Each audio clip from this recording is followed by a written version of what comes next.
சிவவிஷ்ணு பேதங்கிறது கிடையாது. வைஷ்ணவால வந்து சஷ்டித பூர்த்தி, ஆயுஷங்கள், சதாபிஷேகம் எல்லாமே பண்ணிப்பா, சுவாமி பல அபிஷேகம் எல்லாமே பண்ணிப்பா.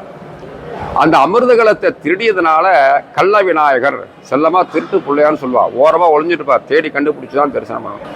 எப்படி முருகனுக்கு அறுபடை இருக்கோ விநாயகருக்கும் அறுபடை உண்டு. அந்த மூன்றாவது படை வீடு தான் கள்ள விநாயகர், பிரத்யட்சமான மகா கணபதி, கள்ள உள்ளத்தை போக்கி நல்ல உள்ளத்தை கொடுக்கக்கூடியவர்.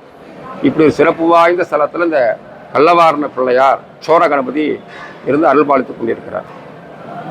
அதே போல மார்க்கண்டேயர் அவர் எப்படி இங்கே வந்தார்னு கேட்டால், மார்க்கண்டோட அப்பா அம்மா பேர் வந்து மிருகண்டேஸ்வரர், அம்மா பேர் மருத்தூதி அம்மா. அவள் தனக்கு குழந்தை பாக்கியம் வேண்டி சுவாமியை பிரார்த்தனை பண்றான். எப்படின்னு கேட்டேன்னா, ஒரு காலில் அவர் நிற்கிறார், ஒரு காலில் என்ன ஒரு காலை மடக்கிண்டு சிவபெருமானை கொடுத்து பிரார்த்தனை தியானங்கள்லாம் பண்ணிட்டு இருக்கார். அவருடைய தபத்துக்கு இறங்கி பரமேஸ்வரன் கேட்கிறார், உனக்கு 16 வயது உள்ள ஒரு சத்குமாரன் அறிவுள்ள குழந்தை வேணுமா, அல்லது 100 வயது உள்ள அசத்குமார் அறிவுள்ளாத குழந்தை வேணுமான்னு கேட்கிறார்.